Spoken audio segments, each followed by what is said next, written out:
สวัสดีจ้าแอดมินสวัสดีพ่อแม่พี่น้องทุกท่านนะคะขอบคุณทุกการติดตามนะคะขอบคุณทุกๆกำลังใจที่มอบให้กับแอดมินนะคะขอบคุณทั้ง FC ใหม่และ FC เก่าที่น่ารักทุกท่านนะคะขอบคุณจากใจจริงนะคะก่อนจะไปรับฟังรับชมนะคะเราก็มาฟังคำเตือนกันก่อนเนาะคำเตือนนะคะทางช่องเป็นเพียงสื่อกลางการนำเสนอแนวทางในการเสี่ยงโชคไม่สนับสนุนการพนันทุกชนิดโปรดรับชมเพื่อความบันเทิงและใช้วิจารณญาณในการรับชมนะคะ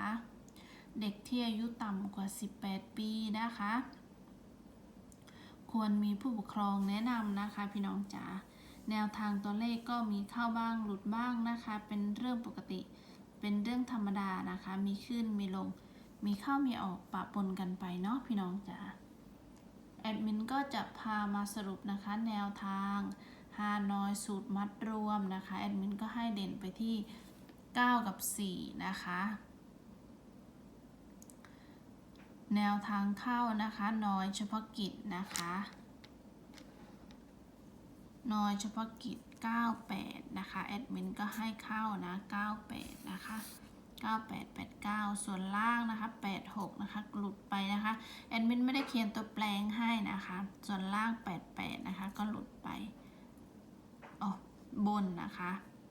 ล่าง13นะคะก็หลุดไปนะคะน้อยปกตินะคะ84นะคะจับ4มาหลายคู่นะเจาะไม่เข้า62ก็หลุดไปนะคะตัววิ่งมานะ2นอย VIP นะคะ95นะคะก็หลุดไปมันไม่มา54เนาะพี่น้องล่าง04นะคะก็หลุดไปนะตัววิ่งมา4กับ9นะคะชุดเด่นนะชุดเด่นมานะคะแอดมินเจาะเข้าคู่เดียวนะคะให้เลขน้อยโอกาสเข้าก็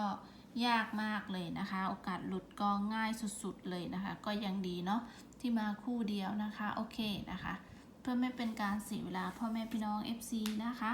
ก็มารับชมของวันนี้กันเลยจ้าหลังจากขายตรุษจีนไปหลายวันเนาะพี่น้องเนาะแอดมินก็ขึ้นลงคลิปทุกวันนะคะแค่ฮานอยของเราไม่มีเฉยๆเนาะอาจจะเวียนหัวนิดนึงตอนถือขยับกล้องนะคะพี่น้องเพราะว่าโทรศัพท์เครื่องเก่านะคะพังไปแล้วนะคะก็เลยใช้เครื่องนี้แทนเครื่องนี้ยิ่งเก่ากว่าเดิมนะคะจะหยุดคลิปก็หยุดไม่ได้นะคะต้องถ่ายตลอดนะคะถ้าหยุดก็คือต้องอัดคลิปใหม่พี่น้องสำหรับสายวิ่งนะคะ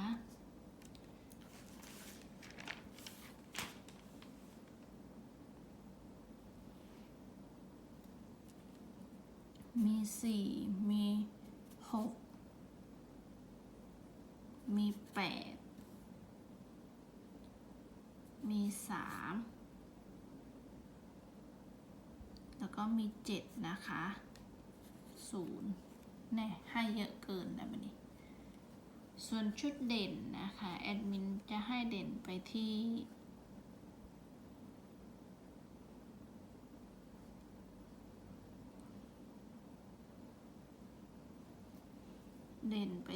7นะคะเด่นไปที่7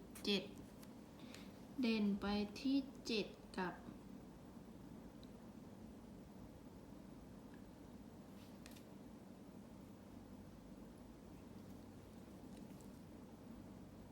8กับ4นะคะ7กับ4นะคะพูดผิดพี่น้องเราก็มาเจาะตัวเลขกันเลยนะคะเจาะไปเลยนะก็จะมี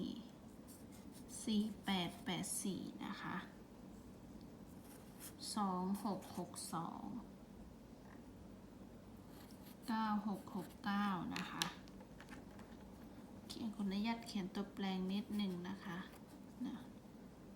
ลืมนะคะใครชอบตรงก็ตรงใครชอบแปลงก็แปลงไปเลยนะคะ2442นะคะ9889นะคะ4774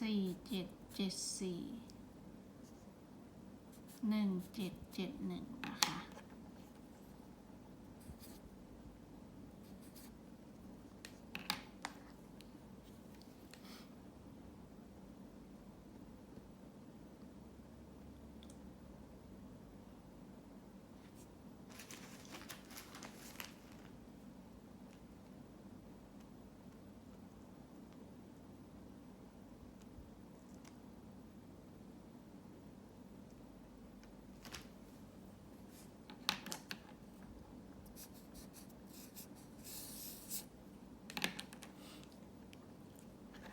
ตัวที่แอดมินชอบนะคะ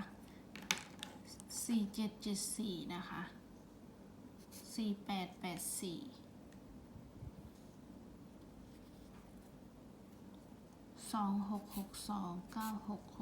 26629669นะคะอย่าลืมนะคะอย่าลืมไปกลับนะไปกลับทุกครั้งนะคะก่อนออกไปก็ฝากด้วยนะคะฝากบ้านหลังเล็กๆน้อยๆ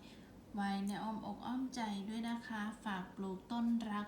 ปักต้นตะไคร้ให้กับแอดมินด้วยนะคะแอดมินจะได้มีกำลังใจคำนวณแนวทางตัวเลขสวยๆงามๆมาฝากนะคะขอให้ทุกท่านโชคดีนะคะสุขภาพร่างกายแข็งแรงโดยเฮงๆกันทุกวันทุกคนนะคะสำหรับวันนี้แอดมินขอตัวลาไปก่อนนะคะสวัสดีจ้า